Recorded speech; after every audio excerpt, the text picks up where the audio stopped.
ओकारं बिंदु संयुक्तं नित्यं ध्यायन्ति योगिनः कामदं मोक्षदं चैव ओंकाराय नमो नमः।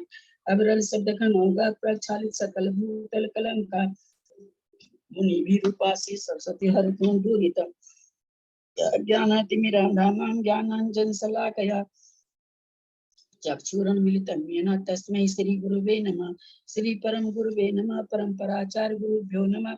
सकल कलुष विध्वंसकं श्रेषां परिवर्धकं धर्म संबंधकं भविजीवन प्रतिबोधकारकं प्रकाशं पापनाशं इदं शास्त्रं गोमठसार जीवकांड नामधेयम्। अस्य मूल ग्रंथ कर्तार श्री सर्वज्ञ देवास्तर ग्रंथ कर्तार श्री गंधर देवा प्रतिगंधर देवा तेषां वचनानुसारता मासाद्य नेमि चंद्राचार्येण विरचितम् इदं शास्त्रं श्रोतारः सावधानतया शृण्वन्तु। मंगलम भगवान वीरो मंगलम गौतमो गणि मंगलम कुंद कुंदादो जयधर्म मंगलम सर्वमंगल मांगल्यम सर्वकल्याणकारकम प्रधानम सर्वधर्माणां जैनम जयतु शासनम जैनम जयतु शासनम जैनम जयतु शासनम। सरस्वती नमस्तुभ्यं वरदे कामरूपिणी विद्यारंभं करिष्यामि सिद्धिर्भवतु मे सदा। द्वादशं जिनवानी माता की जय। परम मांगलिक ग्रंथ गोमठसार जी जीवकांड जी की जय। नेमी चंद्राचार्य की जय। रत्नचंद्र मुक्तार जी की जय। अढ़ाई दीप पे विराजमान सभी आचार्य उपाध्याय सर साधु के चरणों में नमोस्तु नमोस्तु नमोस्तु। सभी आरिका माता जी के चरणों में बंदामी बंदामी बंदामी। सभी छुल्लक छुल्लिका एलक के चरणों में इच्छामी इच्छामी इच्छामी। सभी प्रतिमाधारी के चरणों में वंदना वंदना वंदना। रूप में विराजमान पूज्य नेमीचंद भाई साहब बाबूजी और भी जो पूज्य जन है उनका सादर चरण स्पर्श। अंजना जी से वंदना, सभी से सादर जय जिनेन्द्र। हम लोग गोमठसार जी जीवकांड जी का स्वाध्याय कर रहे हैं। स्वाध्याय करते हुए हम 5 प्ररूपणा और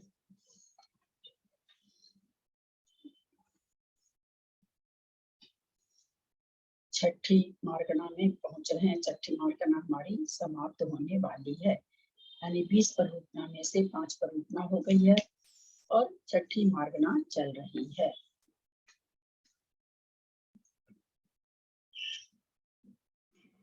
पांच मार्गणा जो हो गई है, उस 5 मार्गणा का नाम कोई बता सकेंगे क्या? कल अपन लोग चर्चा किए थे। 5 मार्गणा का नाम किनको याद हुआ है? कौन बताना चाहेंगे?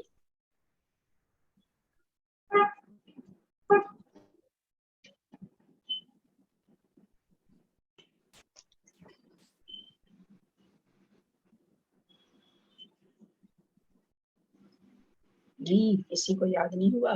दीदी क्या पूछा आपने? अभी ज्वाइन किया मैंने।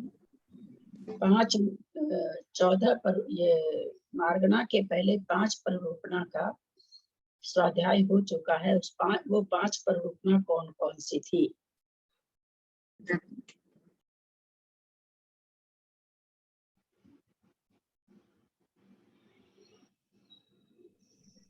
दीदी पहला तो है गुणस्थान, जीव समाज, पर्याप्ति, प्राण और 5वां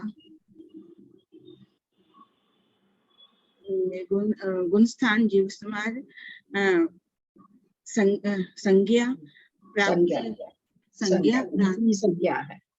चलिए बहुत अच्छा। आज थोड़ा सा और लास्ट का वो है ना उपयोग बताया था आपने। लास्ट का उपयोग है ना 20 में उपयोग। नहीं तो मैंने पहले 5 कौन सी हो गई है वो पूछा था मैंने। उपयोग तो सबसे लास्ट में बताया जाएगा। असंगी जीव, पंचेंद्रिय असंगी जीव किस किस गति में जा सकता है?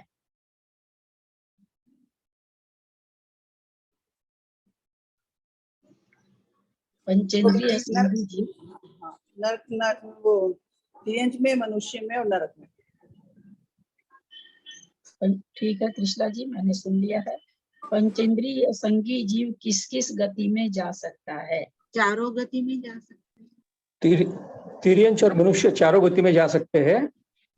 नरक, देव नरक गति में नहीं जाएंगे, मैंने ये प्रश्न, मेरा प्रश्न सुने, मेरा प्रश्न था असंगी होते ही नहीं, तीन तीन प्रकार की गति। तो मैंने पूछा पंचेंद्रिय असंगी जीव तो किन किन गतियों में जा सकते हैं। असंगी और कहीं होते नहीं ना, तो केवल असंगी की बात चल रही है।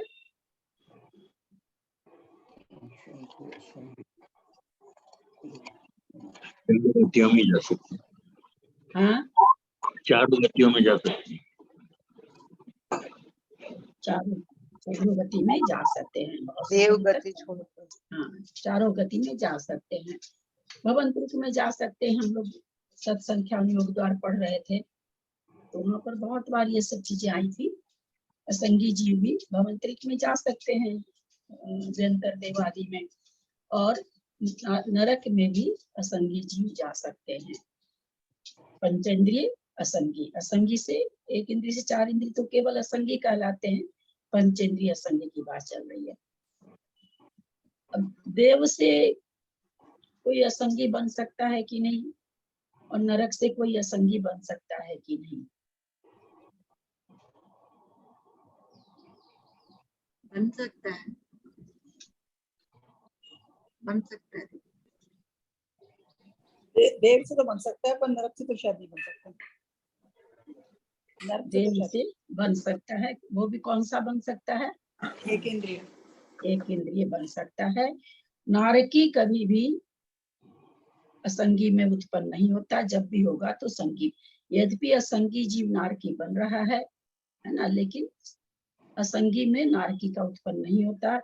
देव खास करके 2 स्वर्ग तक के देव के लिए 1 इंद्रिय केवल खुला हुआ, विकल्प ग्रह तो उसके लिए भी नहीं है। ये आज अचानक से ऐसा प्रकरण क्यों आया? ऐसा इसलिए आया कि हम पुनः समझें भूमि भेद और धूलि भेद में 6 दशाएं आई है, सॉरी 6 लेशिया आई है। तो 6 लेशिया में जैसे कृष्ण लेशिया के साथ देवायु का बंध हो जाना, अथवा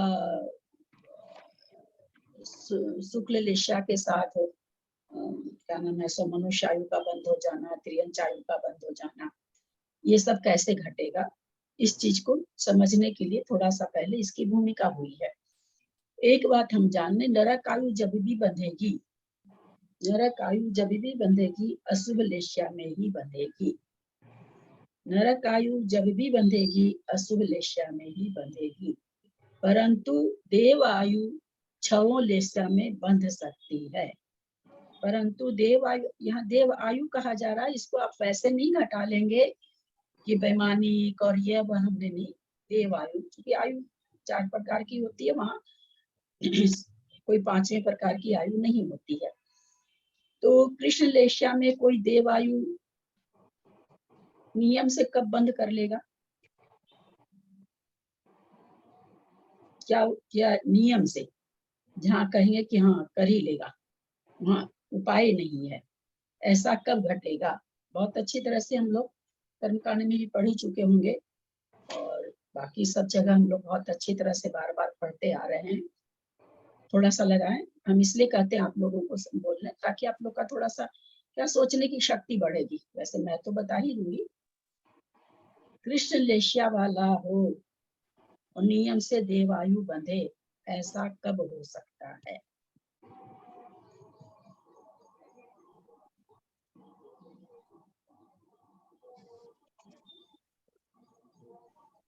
बंधेगी तो किसको? मनुष्य त्रियंच को ही बंधेगी, देव को बंधेगी नहीं, नारकी को बंधेगी नहीं। ये तो हम लोग जान ही रहे। उनको कब नियम से कब देवायु ही बंद हो, और लेस्या कृष्ण रहे तो भी। बाकी सब में तो है ही है, कृष्ण हम लोग के दिमाग में चूंकि अशुभ लेस्या है। कृष्ण लेशिया वाला तो भवंतरिक में ही जाएगा ना, उसके अपेक्षा से बात होगी ना। हम पहले ही कह दिए हैं कि यहाँ भवंतरिक वगैरह न बोले, देवायु मतलब देवायु, बस सिंपल सामान्य कथन में चला करिए। उसमें घुसेंगे तो फिर दिक्कत हो जाएगी, बहुत सारी चीज अप डाउन हो जाती है। मेरा इतना कहना है, ऐसा कब होता है कि कृष्ण लेशिया का उदय हो और देव आयु का ही लगा रहे हैं, भी नहीं लगा रहे हैं, भी तो पहले गुण स्थान में देव आयु का भी बंध हो सकता है। ऐसा कब होगा?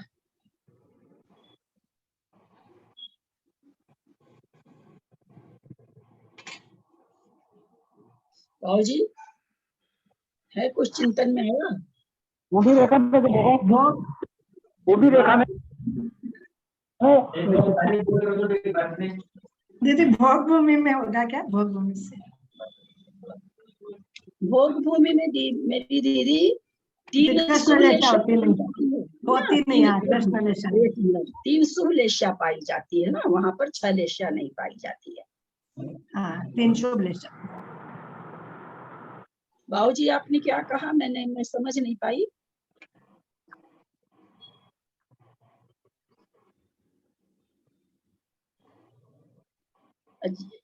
जैसे ही बोलूंगी वैसे आप लोगों को धूली स्थान के जो है ना, धूली स्थान के मैंने एक मिनट कृष्णा जी, मैंने स्थान नहीं कहा। जहाँ भी चारों आयु का बंध हो रहा है वहाँ सभी जगह का चारों आयु का बंध धूलि में और भूमि में हो रहा है, 6 लेशा के साथ हो रहा है ना। हमने देखा है आयु बंध में 6 लेशा जहाँ है वहां पर चारों आयु का बंध बताया जा रहा है। इसलिए भेद वो तो चलिए हम धूलि भेद भी बोल देते हैं, क्या पृथ्वी भेद भी बोल देते हैं। चलिए कोई भी भेद ले लीजिए, दोनों भेद में से कोई भी भेद ले लीजिए, उसमें कृष्ण भेद है। क्या क्या क्या जवाब दिए? क्या जवाब दिए? फिर से बोलो। नहीं मेरा खूब देखिए बाबूजी, बहुत छोटा प्रश्न पर देखिए थोड़ा सा भी मतलब जान नहीं पाते आगे हम लोग। मेरा ये कहना है धूलि भेद और भूमि भेद तो लेना, लेकिन आपको लेना हो तो आप ले सकते हैं, क्योंकि दोनों में ही चारों आयु का बंध बताया है और दोनों में ही 6 लेशा का उदय बताया है। मेरा यहाँ पर यह प्रश्न है, किसी को कृष्ण लेशा का उदय है, ऐसा कौन सा जीव होगा कि कृष्ण लेशा के उदय में नियम से देव आयु ही बांधेगी? ऐसा कौन सा समय होगा उसको त्रियंच को अथवा देव को कि उसके पास चारा ही नहीं है, वो देव आयु ही बांधेगा कृष्ण लेशा का उदय होते हुए भी? यदि कृष्ण रेखा का उदय धूलि रेखा के समान होगा तो देवायु बंधेगी, तो देवायु ही बंधेगी।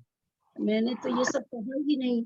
मैंने रेखा लगाने का तो मैंने तो रेखा भी आप लोग के चलते मैंने दोनों रेखा भी बोल दी है ना, इसलिए दोनों रेखा भी बोल दी मैंने कि दोनों ही रेखा में चौथे गुण स्थान में 6 लेशा का उदय है और चौथा गुण स्थान वर्ती तिर्यंच और मनुष्य केवल और केवल और केवल और केवल देव आयु का बंध ही करता है।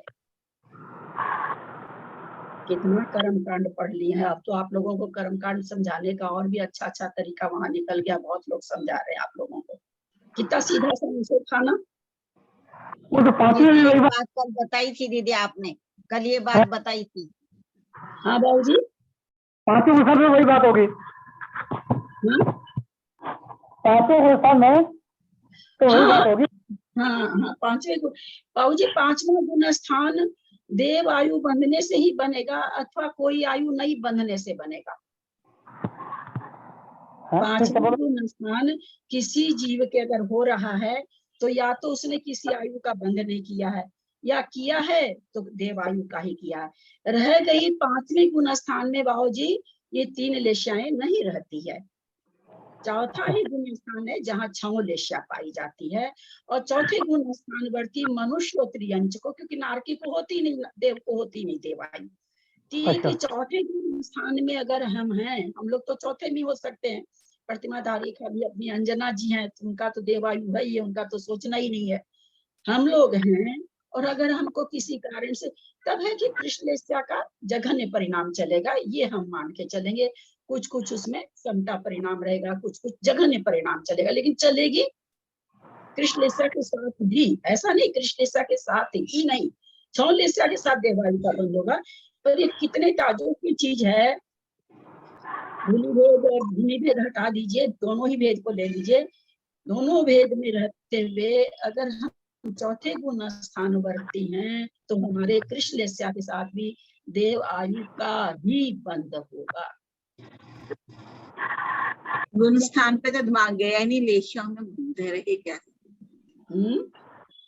ये गुण स्थान तक तो दिमाग गया नहीं, लेशिया में घूमते रहे कि कैसे जो दिमाग तो है ना, जब अपने ना जीव कांड जी में, कर्म कांड जी में, खास करके आगे और भी ग्रंथ पढ़ेंगे तो पढ़ेंगे ना, बहुत तरफ दिमाग घुमाना पड़ता है ना, चारों बगल ले जाना पड़ता है। कौन से सिद्धांत से घट रही है, किस सिद्धांत से घट रही है, यही तो अपने को, हम मनुष्य हैं, संगी हैं, बहुत सारी चीजें हैं, तो यही तो होता है ना दिमाग दौड़ाना, और क्या होता है। बहुत हल्का होते हुए भी कई बार दिमाग नहीं दौड़ पाता है। तो अभी हमने समझा कि कृष्ण लेसा होते हुए भी देवायु का ही बंद हो सकता है। पहले गुण स्थान में, तीसरे में बंद नहीं है। पहले गुण स्थान में तो चारों आयु का बंद हो सकता, तो देव का भी हो जाए भले, है ना, वहां पर भी है ना, वहां पर भी है। लेकिन चौथे गुण स्थान तक छौ लेशा पाई जाती है, और छौ लेशा पाते हुए भी वहां पर केवल देवायु का बंद है। ये जरूर है कि कृष्ण लेशा पाने का मतलब हम शिला भेद वाले कृष्ण शिला भेद नहीं लेंगे। हम कौन सा भेद लेंगे? हम भूमि भेद या धूलि भेद लेंगे। धूलि भेद, भूमि भेद में भी हल्का भूमि भेद है ना, असंख्यात निकालने के बाद में। अब एक चीज और, वही कृष्ण लेशा में हम क्या देख रहे हैं, छठे नरक का नारकी है ना।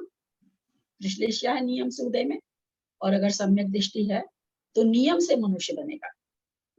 मिथ्या दृष्टि है तो मनुष्य भी बन सकता है, त्रियंच भी बन सकता है, लेकिन अगर सम्यक दर्शन है और कृष्ण लेशा के साथ में, वो मनुष्य नियम से मनुष्य बन रहा है, वहां भी वो नियम से मनुष्य बन रहा है। तो देव आयु छौ लेशा में बंध रही है, ध्यान रखें, छौ लेशा के साथ उसका हो रहा है। परंतु नरक आयु जब भी बंधेगी, 3 अशुभ लेशा के साथ ही बंधेगी। समझ में आ गई ये बातें? ये अपने इस ग्रंथ में इतना कुछ नहीं है। मैंने आज सोच के चिंतन कर करके लिखा। कॉपी देखें मेरी, लिखती हो तो आप लोगों को, कि क्या क्या चीज और समझा दूं मैं लेशा के प्रकरण में।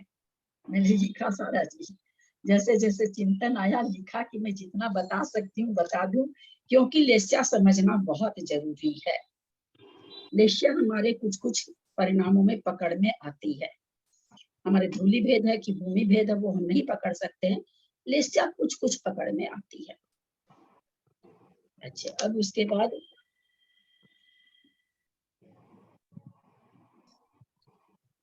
असंगी, हम लोग समझे थे कल कि एक इंद्री से लेके चतुर इंद्री तक कौन कौन सी लेशा पाई जाती है? अशुभ लेशा पाई जाती है। खाली अशुभ नहीं बोलना चाहिए, 3 अशुभ लेशा पाई जाती है। अशुभ लेशा बोलने से आपका ना खुद का भाव नहीं बन पाएगा।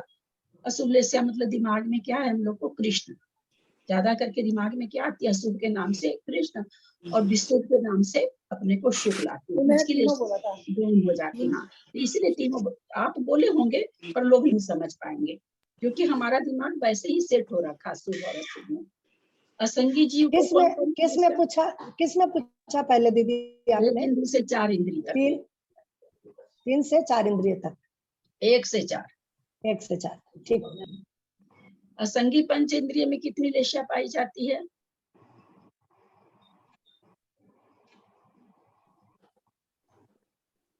छह लेशा पाई जाएगी दीदी। असंगी पंच इंद्रिय की कितनी लेशा पाई जाती है?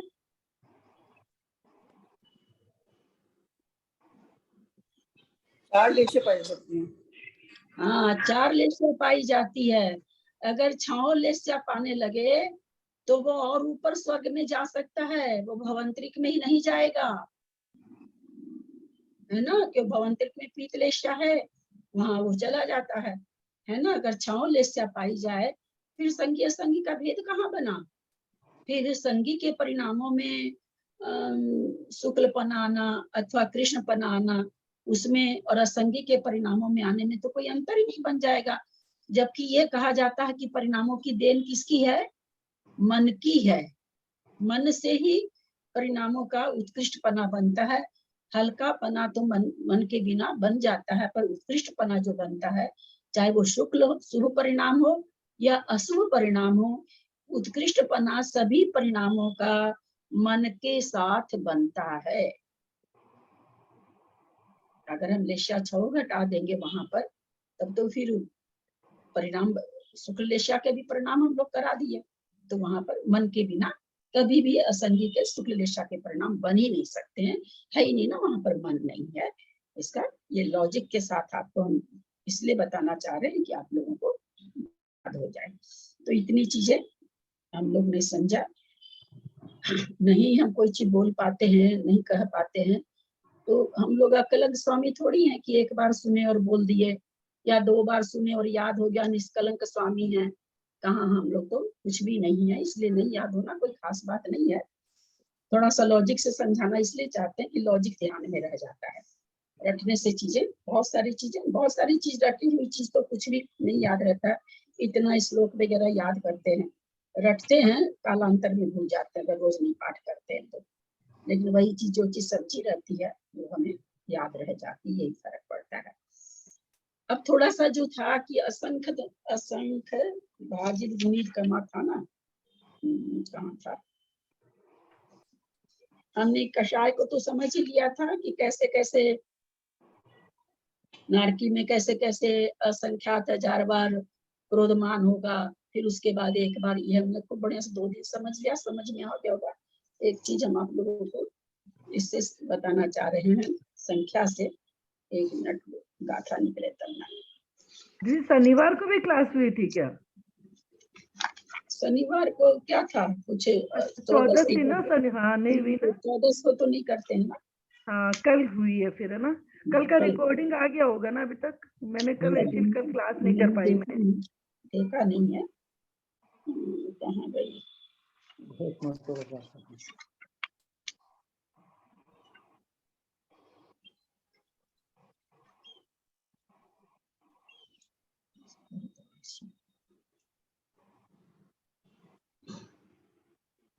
हाँ, गाथा नंबर 297 में है ना कि अपनी असंख्यात से भाग दे करके अपनी अपनी राशि से ये कर लो। इसको हम लोग थोड़ा सा समझते हैं कि कैसे, मतलब क्या था कि असंख्यात गुनाहीन है। यद्यपि सभी कसाय का जो था तारतम्यता थी, असंख्यात लोग प्रमाण थी, यानी असंख्यात लोग प्रमाण की भेद वाली सारी कषाएं होती है। अब इसमें जीवों को जब देखा गया तो जैसे मान लीजिए कि कैसे इसमें भजीत कमा जो आया था शब्द एक अपने को कि असंख्यात से भाग दे करके बहुभाग तो उसको देते जाइए छोड़, और जो दूसरा वाला भाग है उसको फिर भाजित करिए। इसका मतलब जैसे हम लोग समझे 1 करोड़ जीव हैं, है ना। 1 करोड़ जीव में हम असंख्यात को 10 मान लेते हैं। 1 करोड़ में हम 10 से भाग देंगे तो कितना आएगा? 10 लाख। 10 लाख आएगा। तो आचार्य कहते हैं 1 करोड़ में से 10 लाख घटा दो तो कितना बचा? 90 लाख। तो 90 लाख तो क्रोधी जीव होंगे।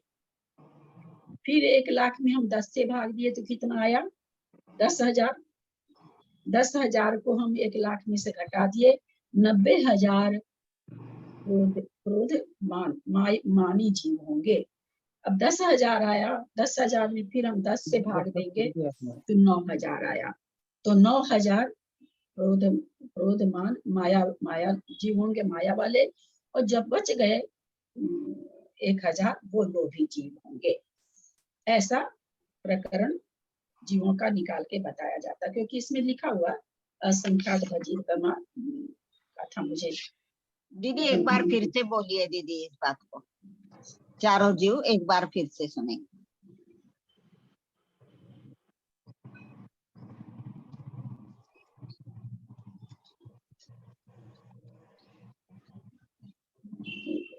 देखना चाह रही थी, कहाँ था भजीर कमा, तो सूझ क्यों नहीं रही है। गाथा याद है भजीर कमा, हाँ ये 295 नंबर का था।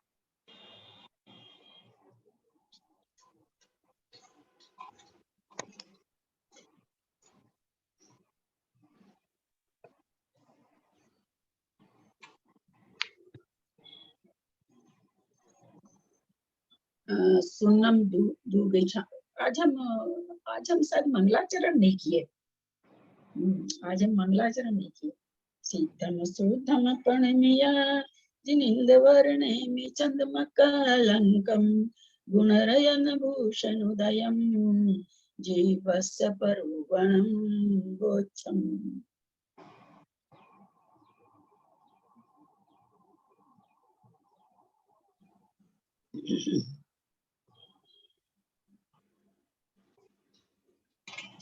सेंटेंस देख रहे हैं।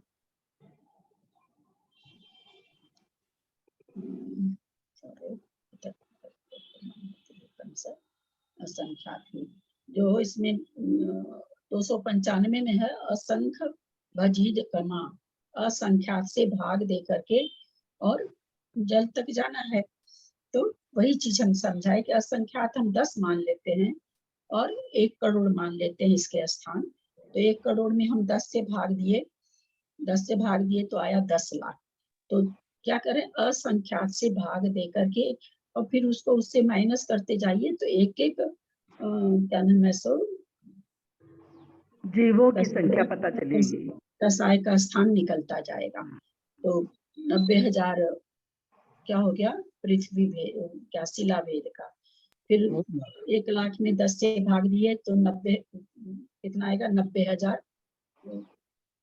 आया। 10,000 निकाल दिए 1 लाख में से तो 90,000 हो जाएगा पृथ्वी भाग, पृथ्वी के समान है इसका।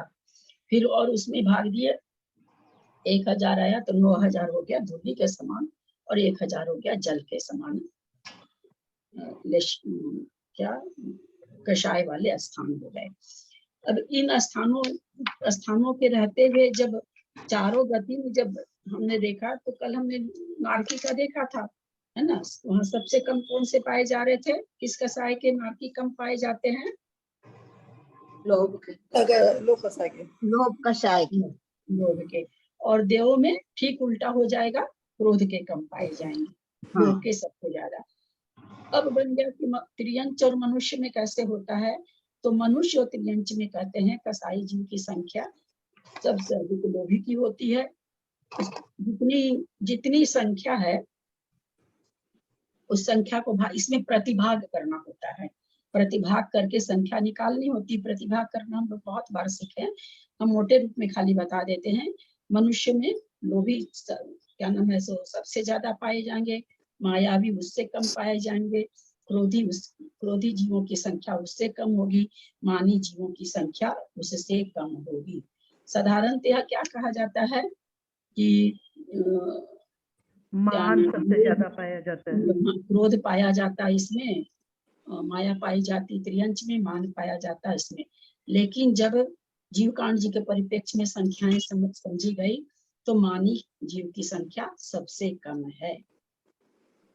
इसका कारण ये भी हो सकता है कि मान बहुत देर तक, क्योंकि संचय होने की बात होती है, थोड़ा संचय भी घटाया जाता है, बहुत सारी चीजों से संख्या निकलती है।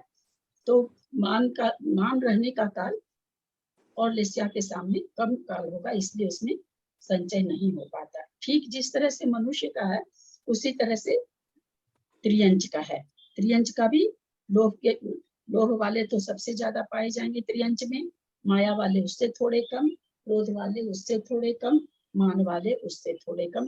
मनुष्य का और त्रियंच का एक जैसे चलता है। बताने के लिए वैसे बताया जाता है कि मायाचारी अधिक पाई जाती है। अधिक पाने का मतलब, और यहाँ पर जब हम काल देख रहे हैं इसमें अंतर क्यों आ रहा है, अथवा जीवों की संख्या देख रहे हैं उसमें अंतर क्यों आ रहा है। तो मायाचारी अधिक पाए जाने का मतलब क्या हुआ, उसकी तीव्रता पाया जाना। इसका मतलब ये नहीं होगा कि जीव बहुत सारे उसमें ज्यादा पाए जाएंगे अथवा बहुत समय तक चलेगी, इसका मतलब ये नहीं है। अधिक पाए जाना का मतलब तीव्रता से। मायाचारी कहाँ तीव्रता से उत्कृष्ट स्थान मायाचारी का कहाँ पाया जाएगा, तो भाई त्रियंचों में पाया जाएगा। ये हम उसको, हालांकि ऐसा जीवकांड जी में कहीं अभी तक मुझे मिला नहीं है, लेकिन जब अपने लोग सुन रहे हैं ऐसी चीज तो इसको हम लोग ऐसे हो सकता है ये ऐसे घटे ही, मुझे मालूम नहीं है। लेकिन बार बार आता है इस तरह का, तो ये ऐसे घटा सकते हैं। तो इस तरह से हमने बिना पुस्तक के अभी इतनी चीज समझी। अब आगे चलते हैं पुस्तक में ही। गाथा नंबर 298। नरत्रिय लोह माया को हो, नरत्रिय लोह माया को हो मानो बिंदिया दिव्य, इंदिया दिव्य, इंदिया दिव्य। नरत्रिय लोह माया को हो मानो भी India Divya, India, India Divya, India Divya, ऐसे होना चाहिए इसका उच्चारण। नरत्रिय लोह माया को हो मानो भी इंदिया दिव्य, आवली असंख भज्जा सगका लंबा समासेज। नरत्रिय लोह माया को हो मानो बिंदिया दिव्य, आवली असंख भज्जा सगका लंबा समासेज। गाथा का उच्चारण करें अंजना जी। संस्कृत में पहले संस्कृत में पढ़ दें। संस्कृत पढ़ दीजिए। हाँ।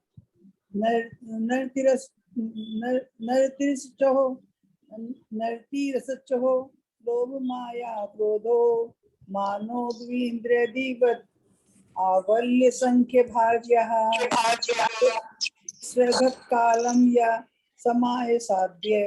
नरतिरसच्चो लोभ माया क्रोधो मानो द्विन्द्रियदिवत्, आवल्य संख्य भाज्यः स्वगत काले समासाध्य। चलिए। हाँ करूँ मैं? हाँ मैं करूँ? हाँ हाँ।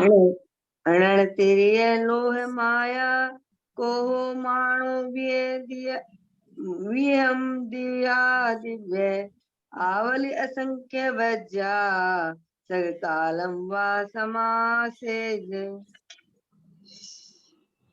नरत्रिय लोह माया को हो मानो, मनुष्य व त्रियंचों में लोभ, माया, क्रोध और मान वाले जीवों का प्रमाण आवली असंख्य भाजा, आवली के असंख्यात भाग क्रम से, असंख्यात में भाग क्रम से प्राप्त मतलब करना चाहिए। कैसे करना चाहिए? एक तो ऐसे बताए, या फिर कहते हैं विंदियादि दब्ब, माने जिस तरह से दो इंद्रियादि की जीवों की संख्या प्राप्त की है। कहाँ प्राप्त किए थे दो इंद्रियादि की संख्या? याद है क्या? किस परिरूपणा में आई थी? सबसे पहली परिरूपणा गई इंद्रिय सुखाए गति परिरूपणा में सारे जीवों की संख्या आ चुकी है। तो वही कह रहे हैं कि जिस तरह से वहां पर, याद है कि नहीं आप लोगों को, दो इंद्री, तीन इंद्री, चार इंद्री, पंचेंद्री में संख्या बताई गई थी कि तीन इंद्री की सबसे ज्यादा है पर्याप्त की, फिर उससे दो इंद्री की है, फिर पंचेंद्री, ऐसे करके वहां पर संख्या आई थी सारे जीवों की, दो इंद्री आदि की आई थी। वहां पर क्रम उल्टा से आया था। ऐसा नहीं था कि दो से तीन ज्यादा, तीन से चार ज्यादा, ऐसा नहीं था। तो वही यहाँ पर कह रहे हैं। तो उसी तरह से मनुष्य व त्रियंच के लोभ, माया, क्रोध, मान जीवों का प्रमाण आवली के असंख्यात भाग से भज्जा माने भाग दे करके क्रम से प्राप्त हो जाएगी। अथवा क्या कह रहे हैं? सग कालम व समासेज, सारे सग कालम, अपने अपने काल का आश्रय करके जो जो कसाई के जीव हैं उसे उसको भाग दे दो, तो इस तरह से जीवों का प्रमाण निकल जाएगा। क्या कहना चाहते हैं इसे शास्त्र में समझेंगे। जिस प्रकार दो इंद्रिय आदि जीवों की संख्या प्राप्त की है, उसी क्रम से मनुष्य व त्रियंचों के लोभ, माया, क्रोध व मान वाले जीवों का प्रमाण आवली के असंख्यात विभाग क्रम से प्राप्त कर लेना चाहिए। निज निज काल का आश्रय करके उक्त कसाई वाले जीवों का प्रमाण करना चाहिए। जहाँ जो कसाई ज्यादा पाई जाती है, काल ज्यादा पाया जाता है, तो उस काल से गुना करेंगे तो उस पर्याय के जीव ज्यादा मिलेंगे। अब यहाँ विशेष में समझा रहे हैं। क्रोध से मान का काल सबसे स्तोक है। ओघ में, सॉरी, गुण स्थान में, ओघ मतलब गुण स्थान में। उससे क्रोध का काल विशेष अधिक है, उससे माया का काल विशेष अधिक है, उससे लोभ का काल विशेष अधिक है। परभायमान श्री नागहस्ती उपदेश अनुसार कालों का परस्पर विशेष अंतर होता है। क्या कहना चाह रहे हैं कि हम जो यहाँ विशेष विशेष बता रहे हैं, तो नागहस्ती नाम के आचार्य के अनुसार एक एक अंतर्मुहूर्त ज्यादा है। जैसे सबसे कम काल बताया मान का, एक अंतर्मुहूर्त क्रोध का, फिर और एक अंतर्मुहूर्त ज्यादा, फिर माया का एक अंतर्मुहूर्त और ज्यादा, फिर लोभ का एक अंतर्मुहूर्त और ज्यादा। अंतर्मुहूर्त अनेक प्रकार का है, संख्यात आवली प्रमाण, आवली के असंख्यात में भाग प्रमाण, सभी अंतर्मुहूर्त है, तथा आवली के असंख्यात में भाग प्रमाण, ये तीनों ही आवली के अंतर्मुहूर्त के ही प्रमाण है। यहाँ पर आवली के असंख्यात में भाग प्रमाण परस्पर कासायों का काल विशेष है।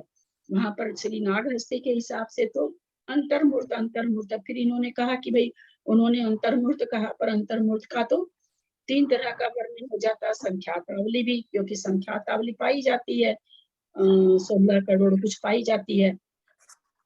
आवली का संख्यात भी पाया जाता है, यानी जितनी एक आवली को संख्यात से भाग दे, 2 असंख्यात समय पाए जाते हैं। संख्यात से भाग देंगे तो भी असंख्यात समय आएगा। आवली के असंख्यात में भाग प्रमाण, आवली में असंख्यात समय होते हैं, उसको असंख्यात से भाग देंगे तो भी असंख्यात ही आएगा। तो कहते 3 समय हो, 3 तरह से बताया जाता है अंतर्मुहूर्त को। तो यहाँ पर जो बताया गया है वो कह रहे हैं आवली के असंख्यात में भाग प्रमाण परस्पर में कसायों का काल बताया गया, यानी सबसे कम किसका दे रहा है, मान से आवली के असंख्यात में भाग प्रमाण ज्यादा किसका काल है, क्रोध का। क्रोध से आवली के असंख्यात में भाग प्रमाण माया का। माया से आवली के असंख्यात में प्रमाण ज्यादा काल लोभ का है, यानी लोभ का सबसे ज्यादा है। क्योंकि पूर्वाचार्यों का संप्रदाय उसी प्रकार पाया जाता है। इस प्रकार ओघ से त्रियंच गति और मनुष्य गति की प्रधानता से अल्प बहुत कहा गया है। जो कह रहे हैं अल्प बहुत, हम जो कह रहे हैं देवगति और आर्की से नहीं ले रहे हैं, त्रियंच गति और मनुष्य गति से ले रहे हैं। क्योंकि मनुष्य व त्रियंचों के अतिरिक्त अन्य गतियों में मान का काल सबसे स्तोक नहीं होता। यहाँ पर सबसे स्तोक किसका काल ले लिया है, मान का लिया है। तो ये कह रहे हैं बाकी जो 2 गति है, देवगति और नरक गति, वह मान का काल सबसे स्तोक नहीं पाया जाता है। इसलिए 2 गति, ये जो गाथा है, ये गाथा को मनुष्य और त्रियंच में ही घटा सकते हैं। ओघ से लोभ माया क्रोध मान, इस परिपाटी में असंख्यात परिवर्तन बारों के हो जाने पर एक बार लोभ कसाय का परिवर्तन बार अधिक होता है।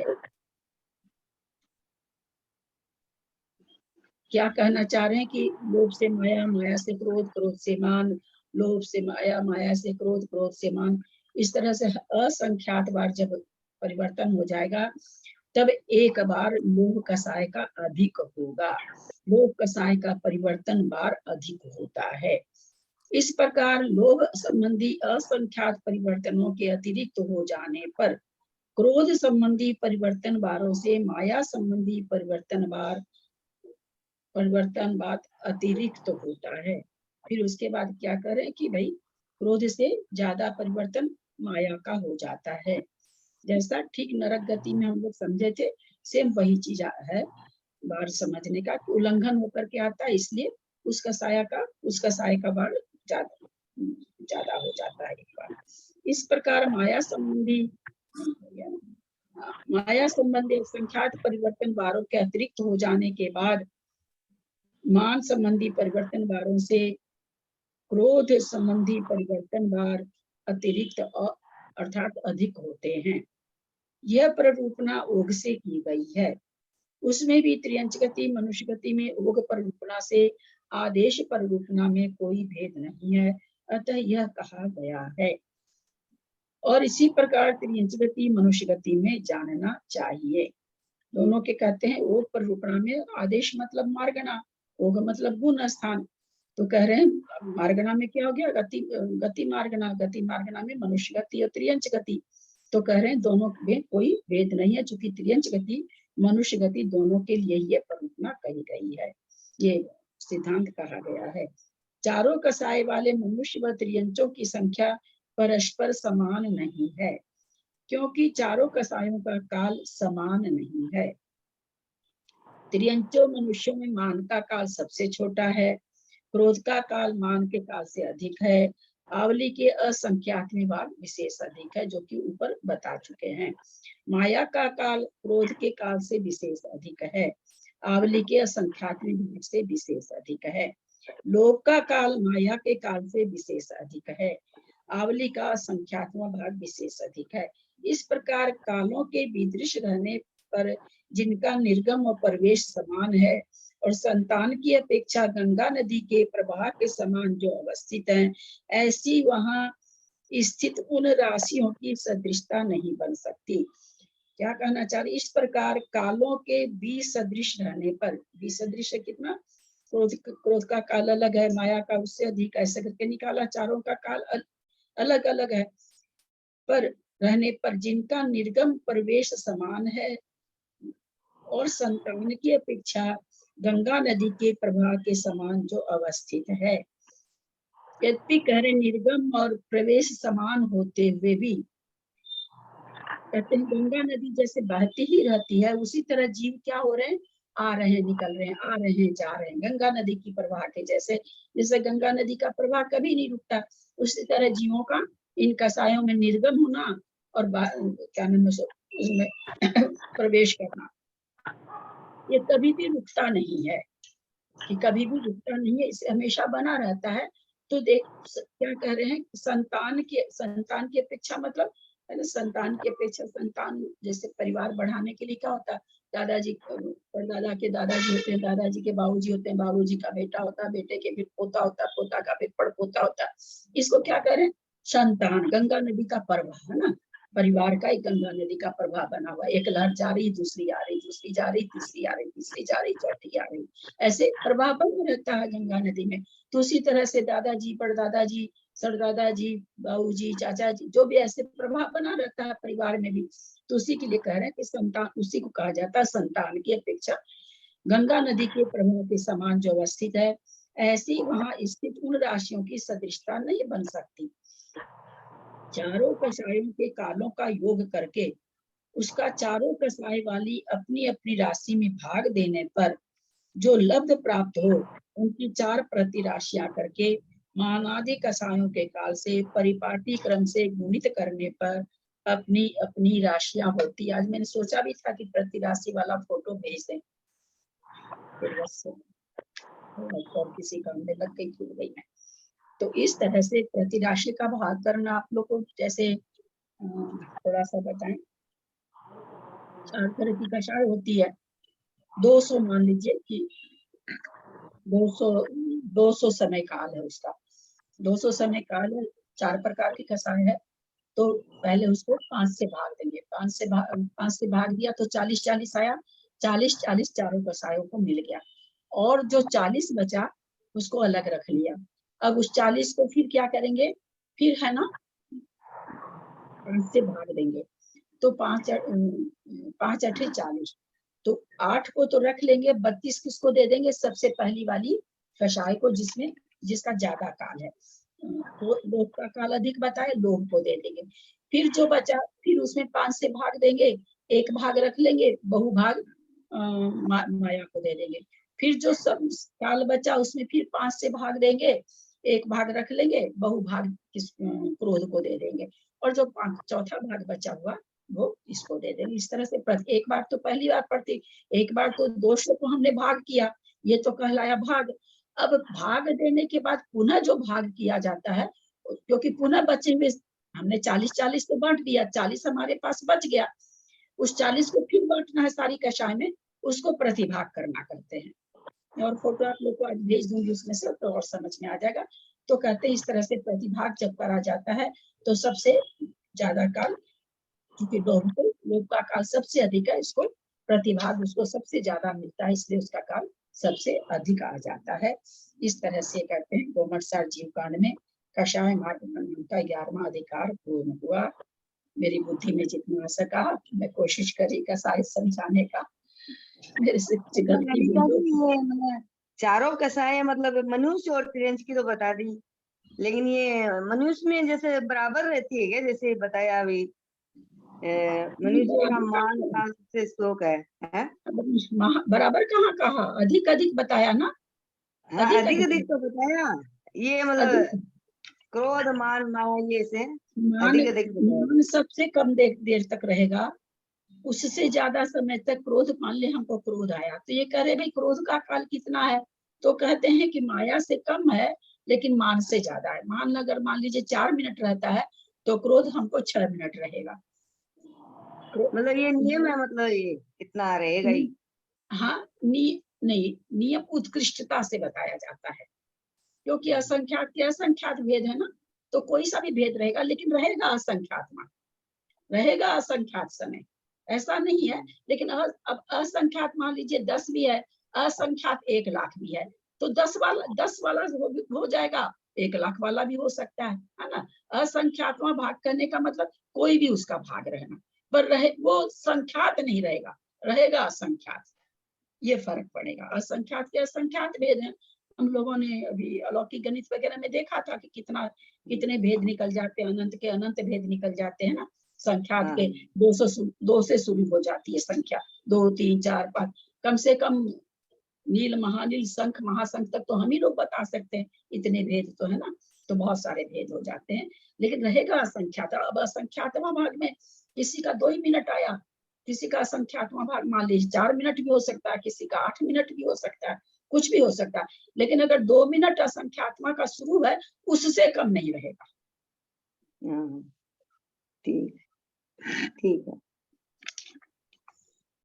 इस तरह से, हालांकि लेशिया वाला प्रकरण बहुत अच्छा, और आगे अभी लेशिया मार्गना तो बाकी है, लेशिया मार्गना तो अपनी लेशिया जो कि मार्गना आएगी आगे। अब जो मार्गना हो रही है चालू, एक बार हम लोग 9 बार नमोकार जप लें। नमोकार बोलने का रह गया।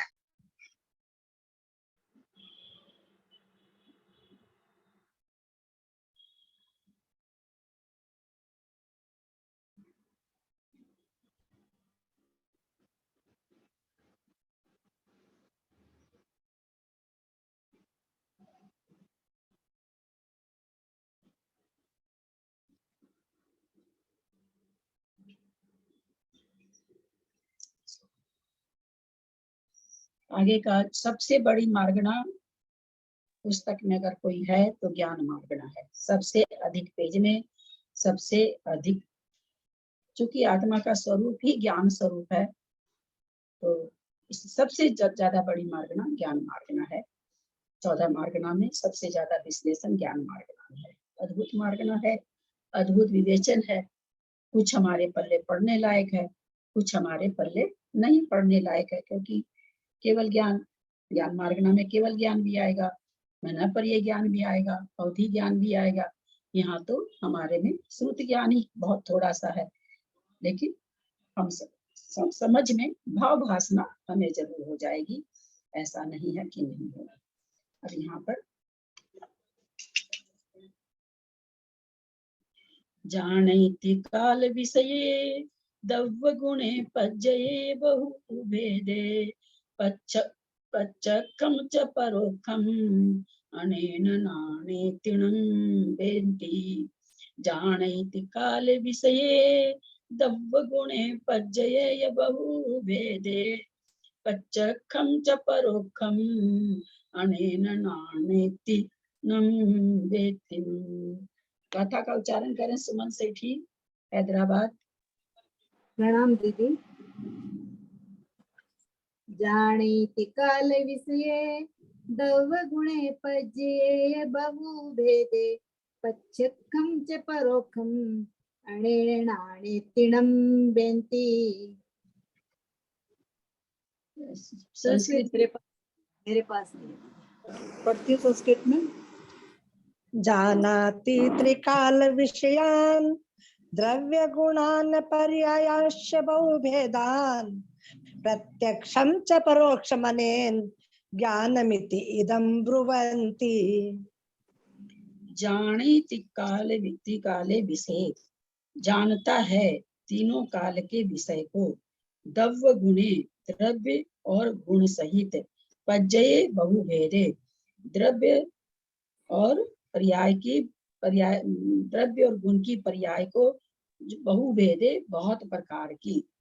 पच्चखम च परोक्षम, पच्चखम माने अप्रत्यक्ष, अपरोक्षम माने प्रत्यक्ष और परोक्ष। पच्चखम माने प्रत्यक्ष, परोक्षम माने परोक्ष यानी परोक्ष, अब जिसको हम लोग अप्रत्यक्ष कहते हैं। तो परोक्ष और अप्रत्यक्ष रूप से अनेन अनेक प्रकार की। नानेति ज्ञान इति माने ज्ञान, इति नम वेंति इसको, नम माने उसको, नान नान इति वेंति ज्ञान है ऐसा, वेंति माने जानू। जिसके द्वारा त्रिकाल विषयक द्रव्य और बहुभेद सहित उनके गुण तथा उनकी अनेक प्रकार की पर्याय प्रत्यक्ष व परोक्ष रूप से जानी जाती है, ज्ञान कहा गया है।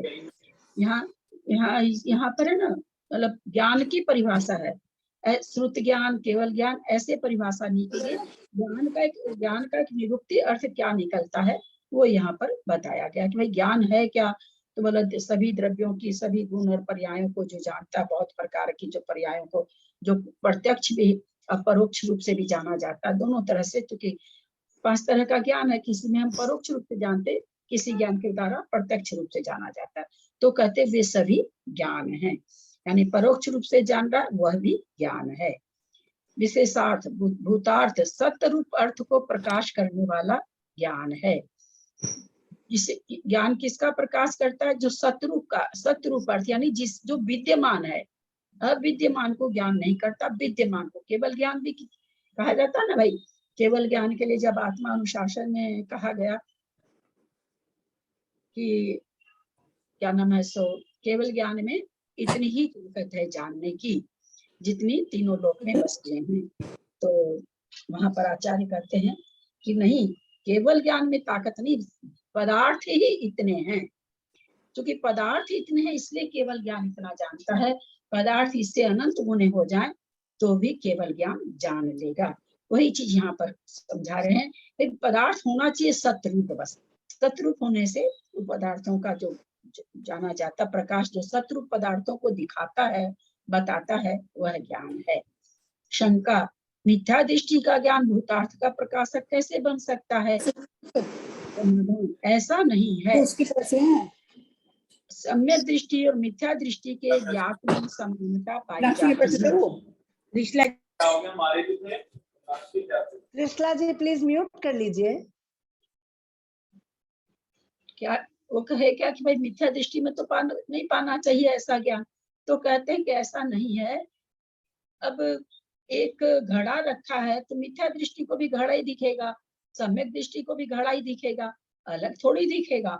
तो वो कह रहे हैं क्योंकि ऐसा नहीं है। भूतार्थ यानी सतरूप वस्तु का ज्ञान मिथ्या दृष्टि को भी होता है, सम्यक दृष्टि को भी होता है।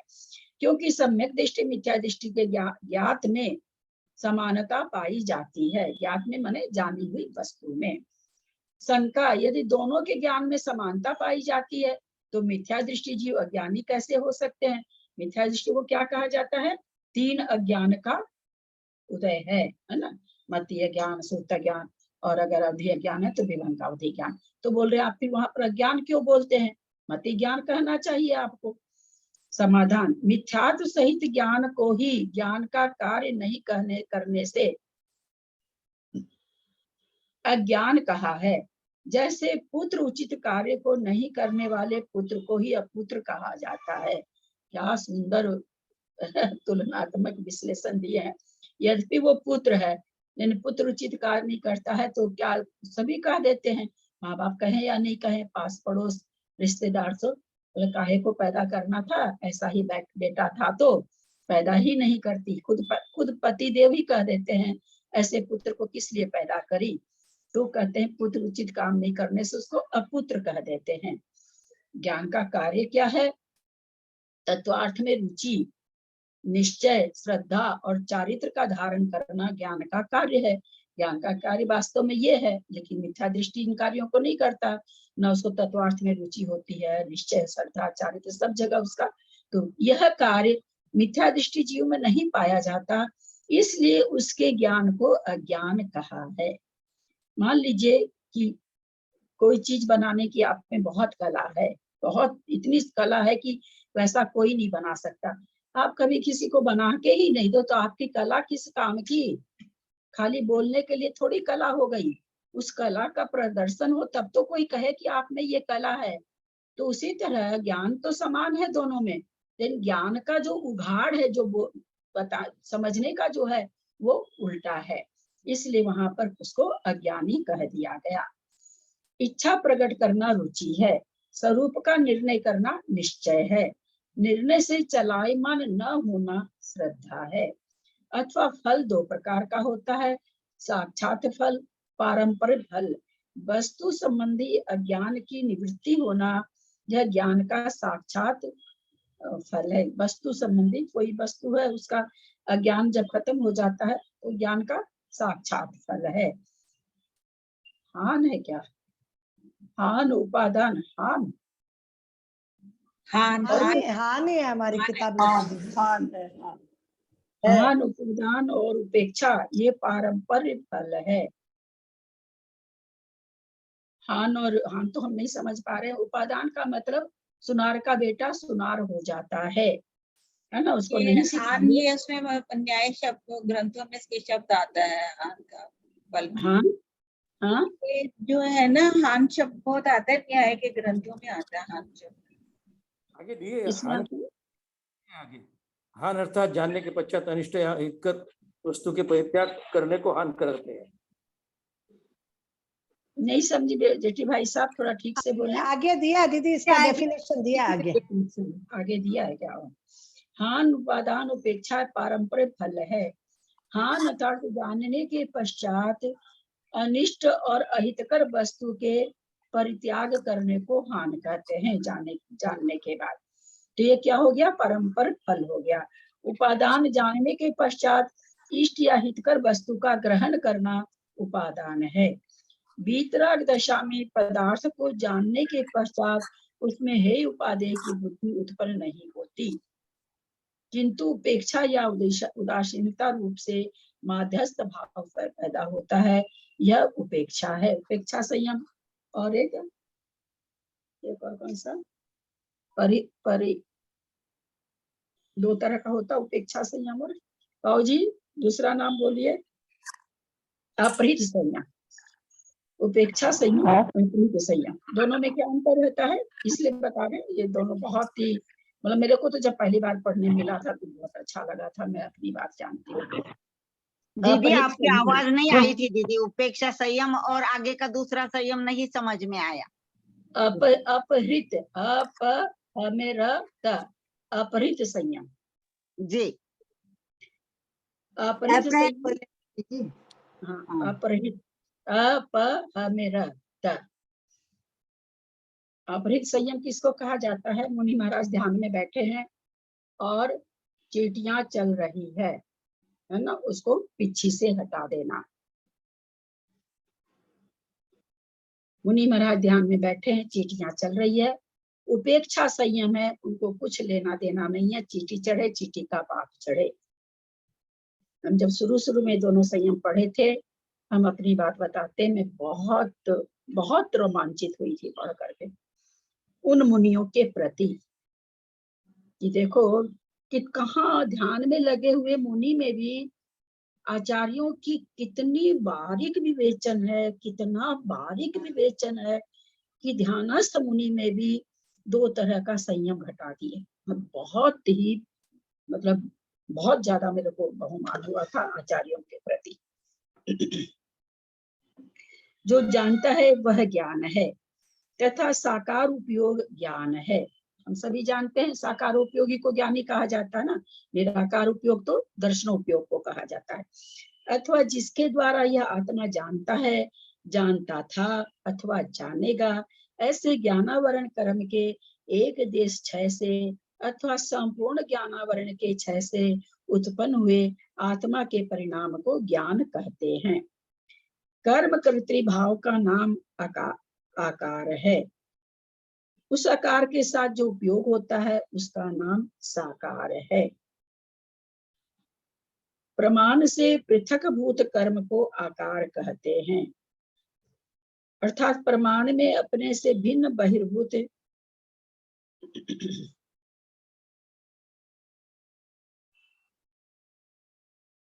हमको लगा था बोला पुस्तक से है। प्रमाण से पृथक भूत कर्म को आकार कहते हैं, अथवा प्रमाण में अपने से भिन्न बहिर्भूत जो विषय जो प्रतिभासमान होता है उसे आकार कहते हैं। कर्म कर्तृ भाव का नाम अरे 2:02 हो गया। चलिए इसको समझाने में 10 मिनट लग जाएगा, कल करते हैं। कोई शंका कोई प्रश्न हो कहीं पर कसाई मार्गना वगैरह से तो ले सकते हैं।